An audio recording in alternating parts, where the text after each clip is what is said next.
Nobody visited my daughter in the ICU, but my family had no problem asking me for $5,000 for my brother's honeymoon. My name is Claire Bennett. I'm 34 years old, and until the night my daughter was admitted to intensive care, I still believed my family would show up when it mattered most. The monitors beside Layla's bed blinked in slow, steady rhythms, while the oxygen machine released its soft, relentless hiss. That sound followed me everywhere, whether I stepped into the hallway for coffee or locked myself in the bathroom with cold paper towels pressed against my face. Layla had pneumonia, not the kind treated with antibiotics and a few days of rest.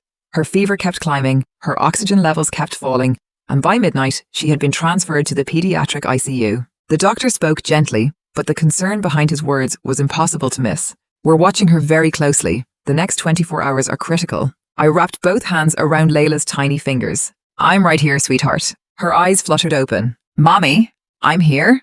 Don't go. I won't. Nothing could have pulled me away from that room. That first night, I sent 3 messages. To my mother. Layla is in the ICU with pneumonia. Please call me. To my father. We're at St. Matthew's Children's Hospital. Her breathing is getting worse. I'm scared. Then to my younger brother, Jason. I know you're busy with the wedding, but Layla is very sick. Please tell Mom and Dad to check their phones. No one answered.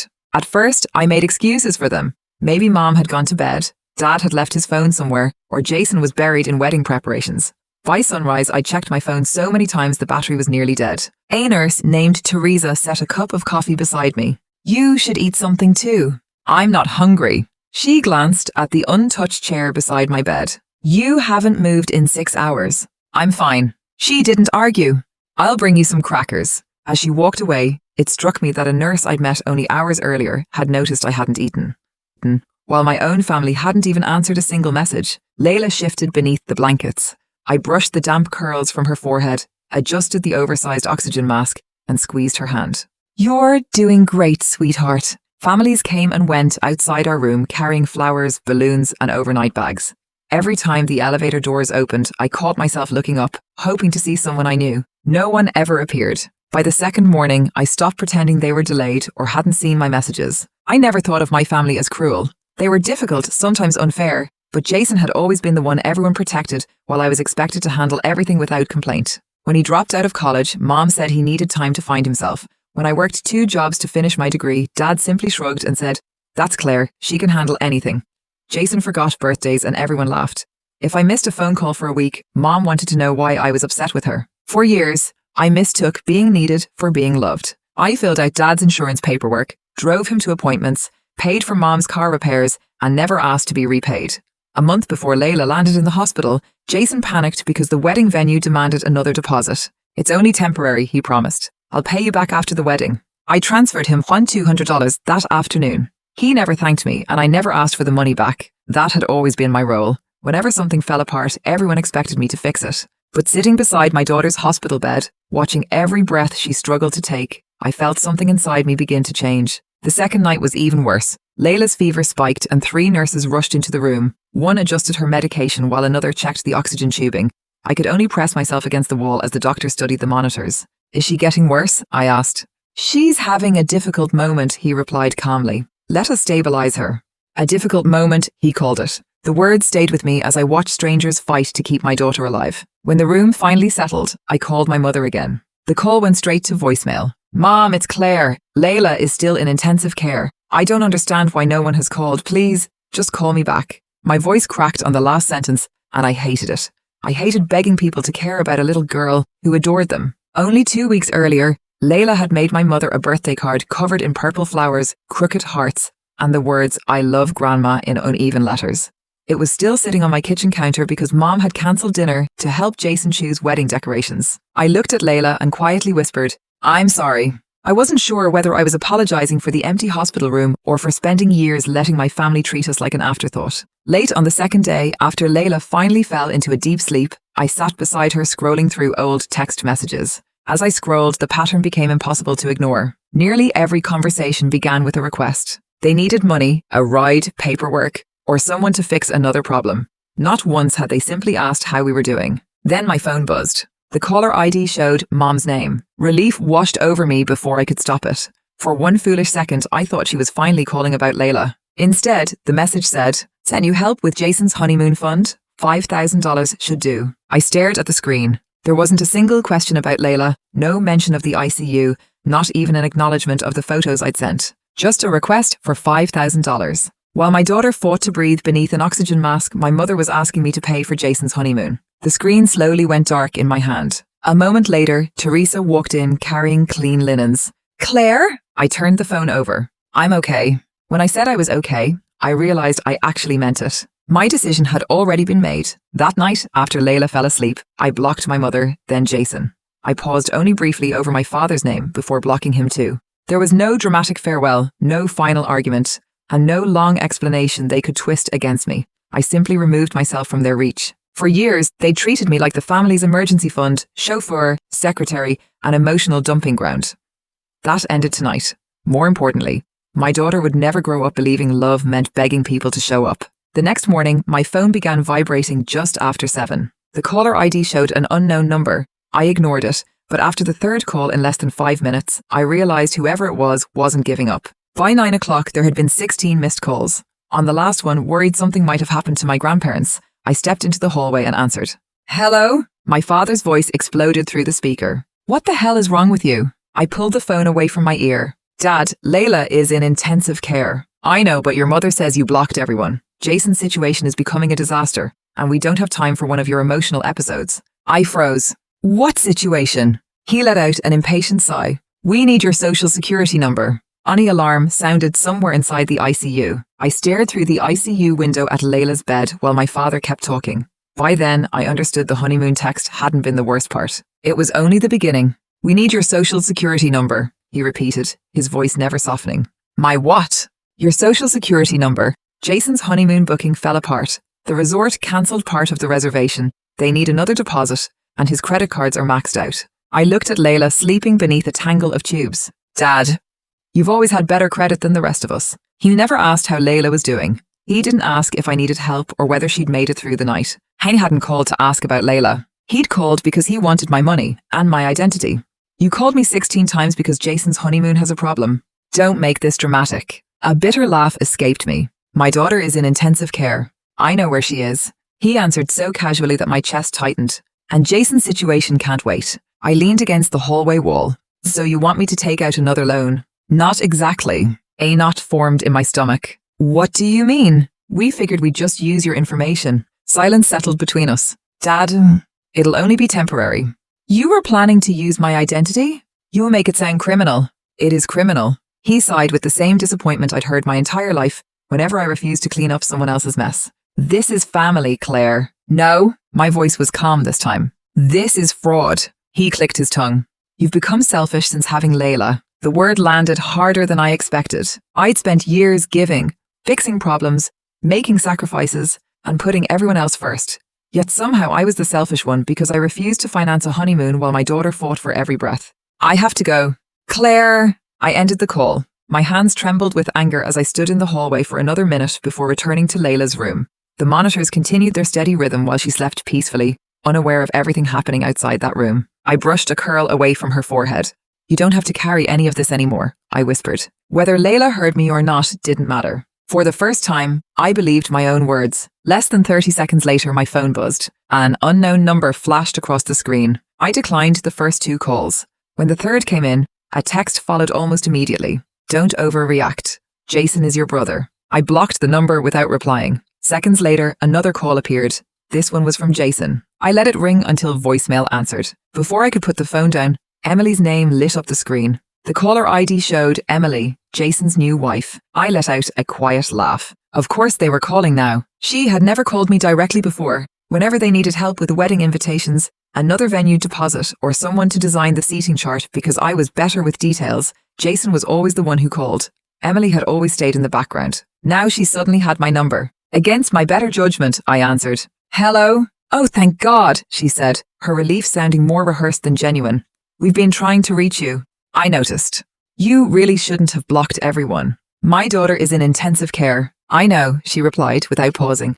But Jason is under so much stress right now. I closed my eyes. She called it stress. I called it selfishness. Across the room, a respiratory therapist adjusted Layla's oxygen mask and gently tucked another blanket around her, while Emily continued talking about family obligations. Someone who had known my daughter for less than 10 minutes was treating her with more kindness than her own aunt by marriage. Claire, are you there? I have one question. Okay. When was the last time you asked how Layla was doing? Silence. When was the last time you even said her name? Emily stumbled over a few unfinished words, but she never answered. I ended the call and blocked her number. The room fell quiet. My phone finally stopped vibrating, and instead of guilt, I felt an unexpected sense of relief. By late afternoon, Teresa convinced me to eat half a sandwich.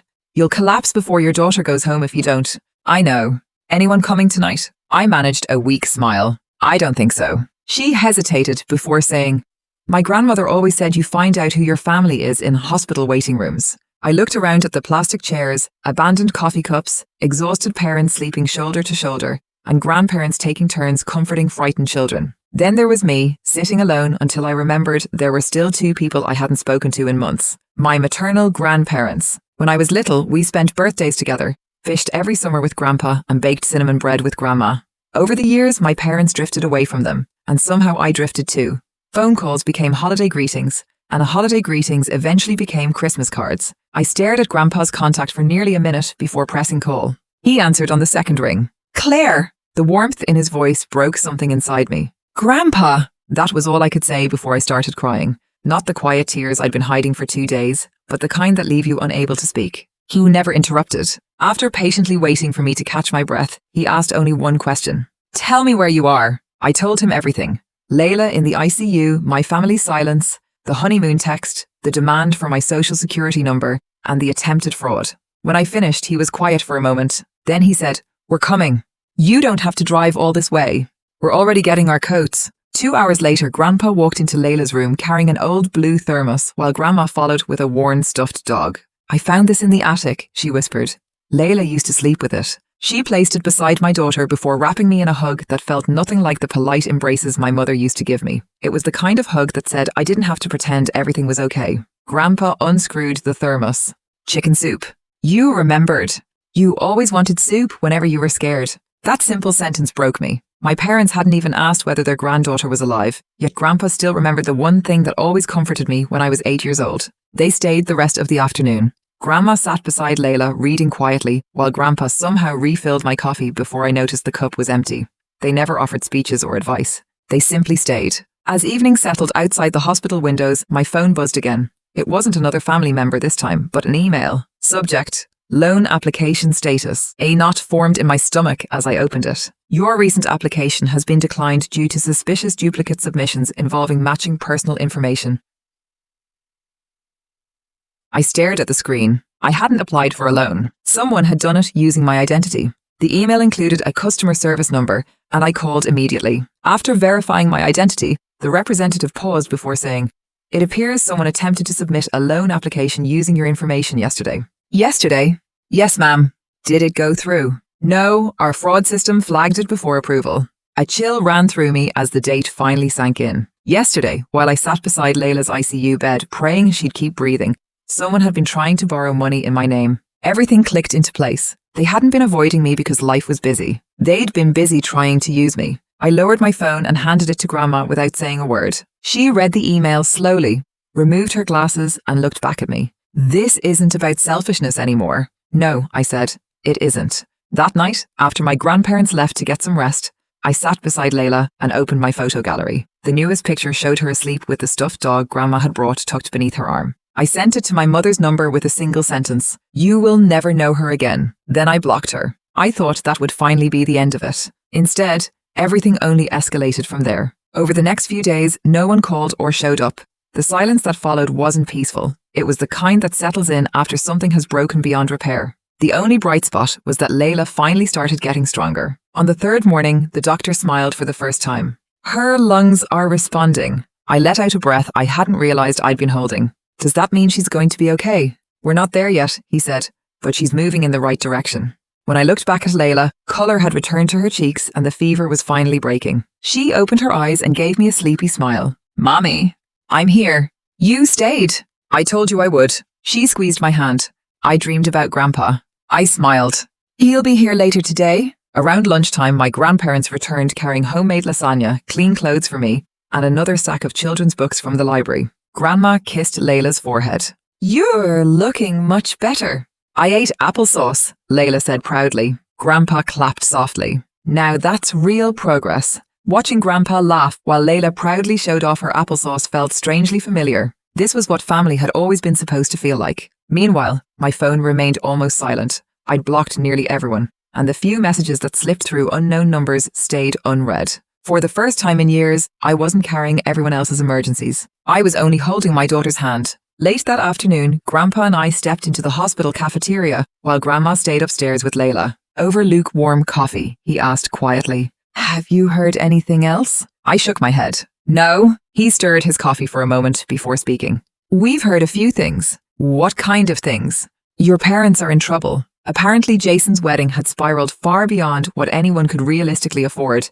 and most of it had been financed with borrowed money. That had become our family pattern. Whenever money ran short or Jason overspent, everyone assumed I'd quietly make the problem disappear. This time, I didn't. Grandpa studied me carefully. When you stopped answering, everything started falling apart. The house had become one endless argument, with everyone blaming someone else. The honeymoon had already been cancelled, part of the airfare was non-refundable, hotel deposits were gone, and Jason and Emily had moved into my parents' house because they couldn't afford rent after the wedding. Months earlier, news like that would have sent me rushing to fix everything. Now I only felt tired.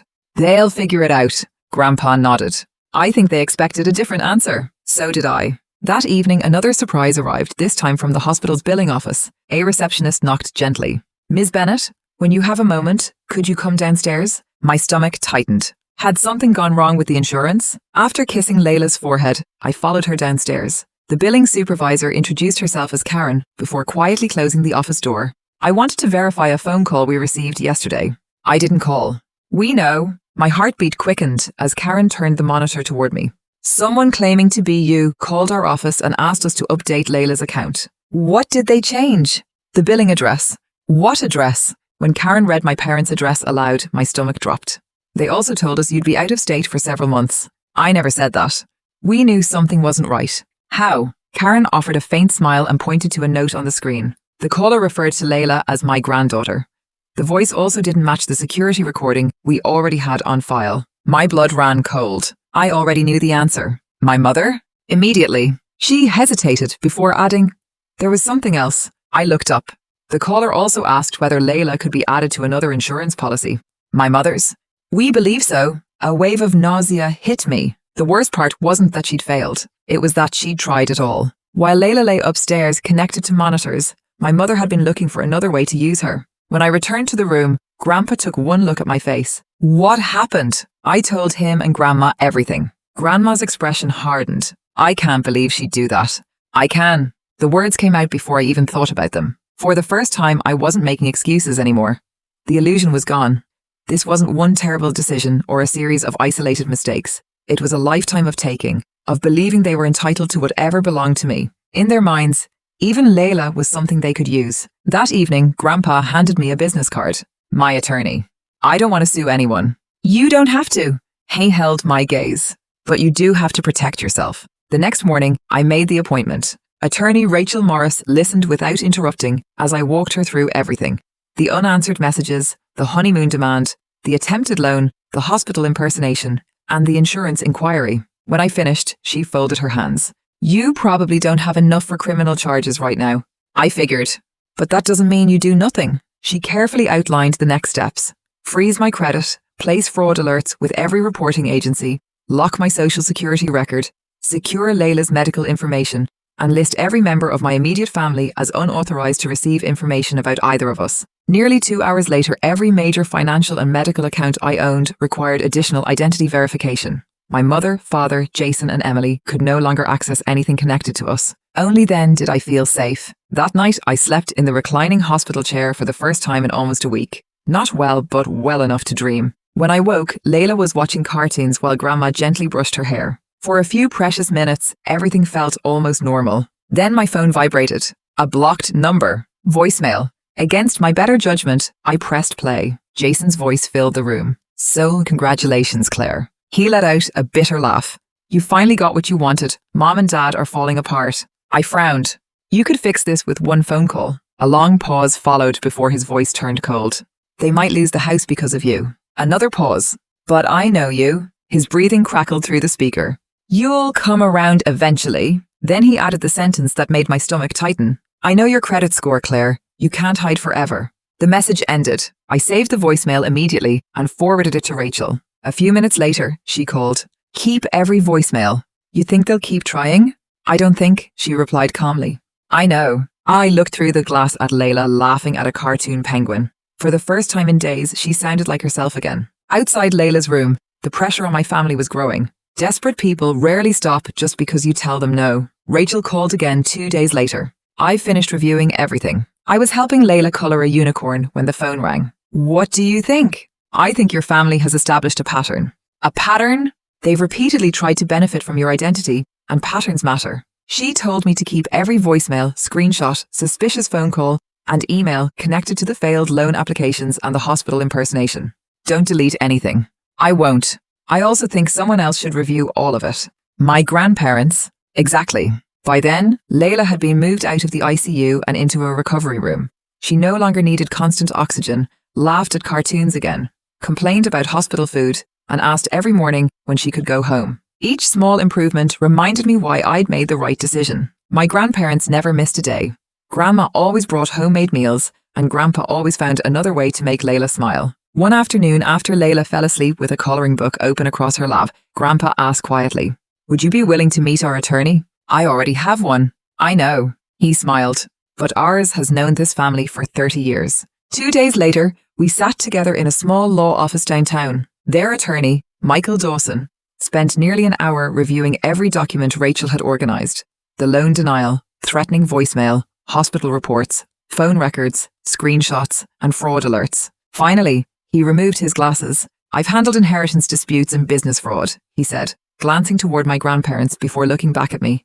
"But I've rarely seen parents this determined to exploit their own daughter's identity." Grandma lowered her eyes. "We kept hoping they'd change." Michael nodded sadly. "I think it's time to stop hoping." The room fell silent. A moment later, Grandpa looked at Grandma. She gave him a small nod before he turned to me. "There's something you need to know." "What is it?" "This second house. The one Mom and Dad live in." "Yes." "What about it?" "It doesn't belong to them." "I know, it belongs to you." He smiled gently. "No." He paused, letting the silence settle between us. "It belongs to you." I stared at him. "I'm sorry." "What?" Michael opened a folder. Inside sat a deed bearing my full name. Claire Elizabeth Bennett. Transfer date 2 years earlier. I blinked several times. This has to be a mistake. It isn't. Grandma reached across the table and squeezed my hand. "We transferred it quietly." "Why wouldn't you tell me?" "Because we weren't sure we'd ever need to." Grandpa sighed. "We hoped your parents would finally become responsible. And if they didn't," Michael finished the sentence, "you'd already be protected." I looked back down at the deed. For nearly 10 years, my parents had been living in a house they didn't own. For the last 2 years, I'd been the legal owner without even knowing it. "They never found out?" Grandma smiled. "No." "How?" "The property tax notices." She laughed softly. "They've always been mailed to a post office box I control." I couldn't help smiling. "That was intentional?" I've learned a few things after 70 years. For the first time in days, I laughed. A real laugh. Then reality returned. "They've been trying to use my identity." Grandpa nodded. "While living in your house." The words settled over me like concrete. Looking back, every demand, every guilt trip, and every accusation finally made sense. They'd acted like I owed them. All along. They'd been living under a roof that legally belonged to me. Michael slid another document across the table. "You have options." I glanced down. "Notice to vacate. 30 days. No exceptions." I stared at it.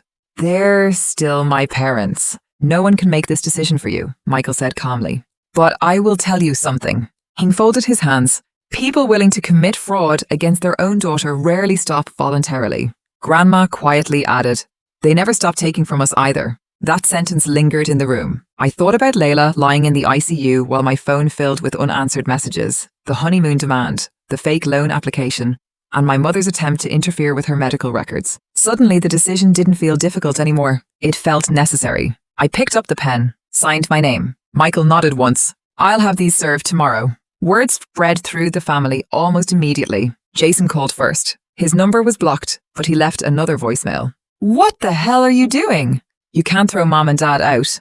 They've lived there for years. You're destroying this family. I saved the message without responding. Then Emily sent an email. The subject line read, "How could you?" The body contained only one sentence. "You're honestly evil." I archived it beside the others. That evening, my mother finally managed to reach me through an unfamiliar number. "Claire." For the first time in weeks, she sounded frightened. "Please don't do this." I waited. This whole thing has become one huge misunderstanding. A misunderstanding. I almost asked which part she meant, the hospital, the loan, or pretending to be me. Instead, I simply asked, "How's Jason?" Silence. Then she answered quietly, "He's devastated." "I see. Can't we fix this?" "You've never once asked how Layla is doing." Another silence. Longer this time. Then she whispered, She couldn't finish, because there was nothing to say. I ended the call. A week later, Layla was finally discharged. Walking out of the hospital beside her felt like stepping into sunlight after weeks underground. Grandma carried balloons. Grandpa insisted on loading every bag into the car himself. Layla hugged both of them before climbing into her booster seat. On the drive home, she looked out the window and asked, "Are Grandma and Grandpa coming over tomorrow?" I smiled. "They probably will." "Good." She leaned back against her seat. I missed them. So had I. A few days later, Michael called again. "They've been served." "How did they react?" Jason yelled. "I expected that. Your father threatened to fight everything." "And my mother?" Michael chuckled quietly. "She cried."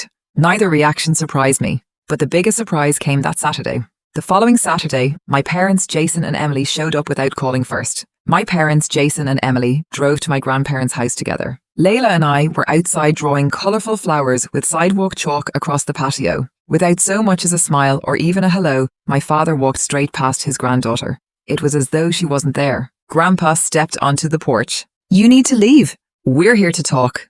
"There is nothing left to discuss." Jason took another step forward. "This is our home." Grandma stepped out of the house carrying a thick manila envelope and handed it to my mother without a word. Inside were copies of every document that mattered. The fraudulent loan attempts, the hospital fraud report, the property records, the deed, and everything else proving exactly what had happened. My mother turned the pages one by one until her hands began to shake. Grandma said something I couldn't hear from where I stood beside Layla, but I didn't need to. Every trace of colour drained from my parents' faces. Jason stopped shouting, Emily lowered her eyes, and my father quietly folded the papers. Without another argument or threat, the four of them got back into their car and drove away. I watched the taillights disappear, knowing that silence from my family had never meant surrender. It meant they were planning their next move. Life, however, refused to wait. Layla was finally home, and on her first morning back, she ran into the kitchen in dinosaur pajamas asking for blueberry pancakes. Half an hour later, Grandma arrived with fresh strawberries, while Grandpa carried in a toolbox. "The lock already works," I said when he headed for the front door. He smiled and held up a new deadbolt. "I'd rather it work even better." Neither of us needed to explain why. That afternoon, Rachel called. I received another fraud alert. I stopped unpacking groceries.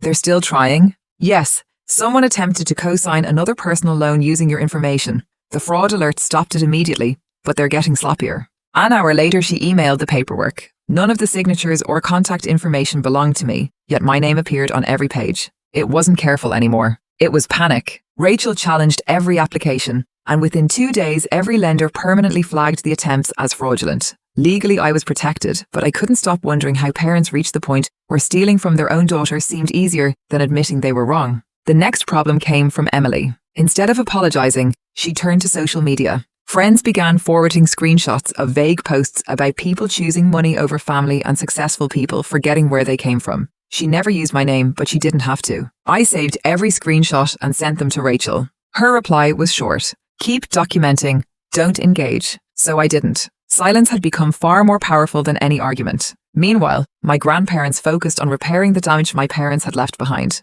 One Saturday, Grandpa asked if I wanted to see the second house. The place looked neglected before we even stepped inside. The lawn had grown wild, shingles were missing from the roof, and one shutter hung loose beside a cracked window. Inside, water stains spread across the kitchen ceiling. Cabinet doors sagged from broken hinges.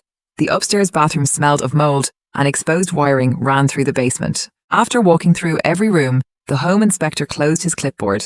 "This property has been neglected for years." My stomach tightened. My parents hadn't just lived there rent-free. They'd allowed someone else's home to fall apart while insisting they deserved more. 2 days later, Michael called with the inspection report. "The documented damage changes things," he explained. The court approved a 14-day eviction instead of 30. No appeals, no delays, no more chances. When I hung up, I didn't feel victorious. I felt finished. That evening, Grandpa asked me to stay after dinner. I want to show you something. Upstairs, he pulled an old fireproof lockbox from the back of his closet and opened it on the bed. Inside were neatly labelled folders, including one with my name and another with Layla's. I think you're ready for these. The folder contained property records, bank statements, trust documents, and insurance paperwork. What is all this? Grandma smiled sadly. Protection. Years earlier, while my parents continued borrowing money and rescuing Jason from one bad decision after another, my grandparents had quietly reorganized everything they owned, not to punish anyone, but to make sure the people who truly needed protecting would always be safe. Michael joined us by video and pointed to the largest document, the Bennett Family Trust. I turned the page. Beneficiaries, Claire Bennett, Layla Bennett. I looked up in disbelief. We created it after watching your parents make the same mistakes over and over, Grandpa said. We kept hoping they'd change. They never did, Grandma finished. Michael explained that the trust included far more than the second house. Even my grandparents' own home had already been transferred into it, meaning it would never pass through my parents or become part of Jason's inheritance. I lowered the papers slowly. Jason still thinks he'll inherit everything. Grandpa gave a tired smile. He always has. And Mom and Dad? They've believed the same thing for years. For the first time, I understood just how much of their confidence had been built on assumptions instead of reality. Everything they believed they owned had been built on something that had never belonged to them. Grandma squeezed my hand. This was never about choosing favorites. I know. It was about choosing responsibility. Looking at those documents, every doubt I'd carried for years finally disappeared. The people who truly loved me had never questioned my worth. Only the people who depended on taking from me ever had. A week later, Michael called. They're gone.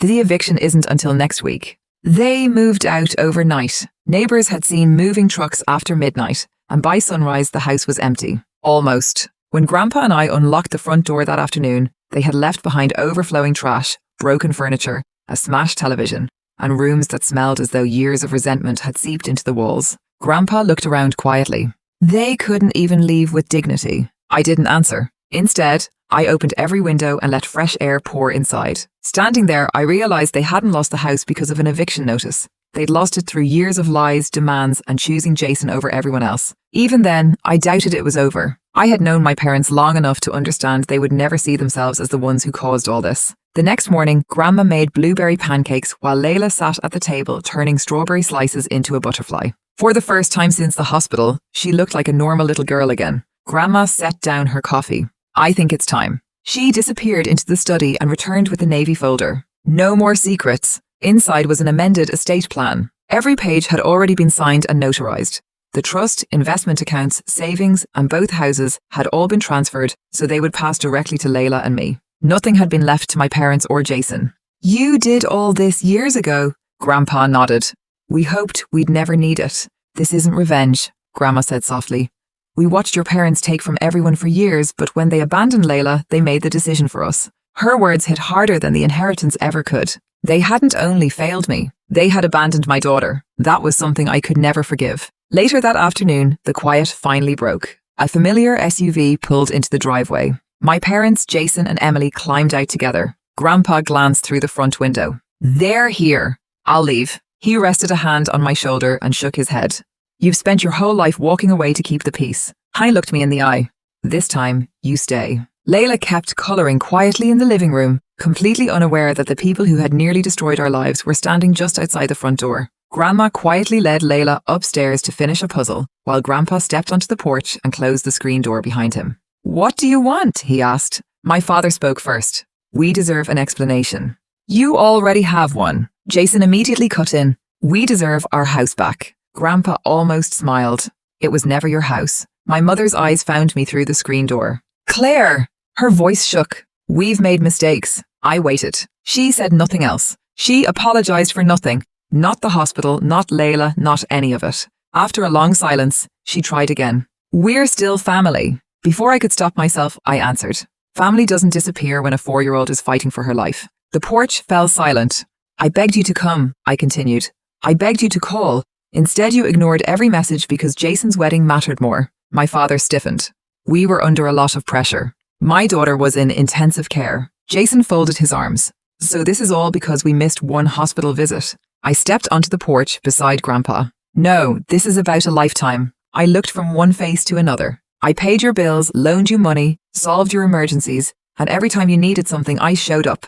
The one time I needed my family, you asked me for $5,000 so Jason could go on his honeymoon. Emily rolled her eyes. You keep bringing that up because none of you have ever apologized. She looked away. Without a word, Grandpa handed my mother a thick envelope. Inside were copies of the fraudulent loan attempts, the hospital fraud report, the property records, the trust documents, and the estate papers. Jason snatched the file from her. This can't be legal. It is, Grandpa replied.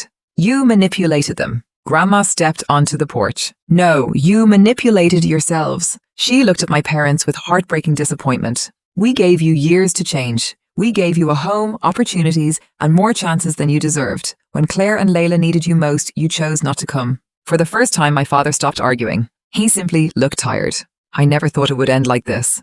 Neither did we, Grandpa said quietly. Grandma removed one final document from the envelope and handed it to my mother. The title across the page read, Official Removal of Beneficiaries. By the time she reached the signatures, tears were running silently down her face. Jason grabbed the letter. You can't erase us. Grandpa met his eyes. We didn't. You erased yourselves. No one had anything left to say. My parents turned toward the SUV. Jason followed, still clutching the paperwork, while Emily avoided looking at me. Before getting into the car, my mother looked back one last time. Will we ever see Layla again? I glanced through the window. Layla was upstairs laughing with Grandma over a half-finished puzzle, completely safe and surrounded by the people who had never left her side. I looked back at my mother. No. My voice stayed calm because there was nothing left to argue about. They had already made that choice themselves. The SUV disappeared around the corner, and with it went the last reason to keep looking over my shoulder. The months that followed were quieter than any I could remember. Grandpa spent Saturday mornings gardening with Layla. Grandma taught her to bake cinnamon bread from the recipe she'd once taught me, and our holiday table grew smaller, but warmer. Everyone sitting there wanted to be there. One evening, while we watched the sunset from the back porch, Layla rested her head on my shoulder. Mommy? Yes? Grandma and Grandpa are our family. I smiled. They are. She thought for a moment. What about the others? I watched the last light disappear behind the trees. They made different choices. She accepted the answer without another question and slipped her hand into mine. As Grandpa laughed somewhere in the garden and Grandma called us inside for warm cinnamon bread, I looked around the yard. For the first time in years, home felt exactly the way it was supposed to.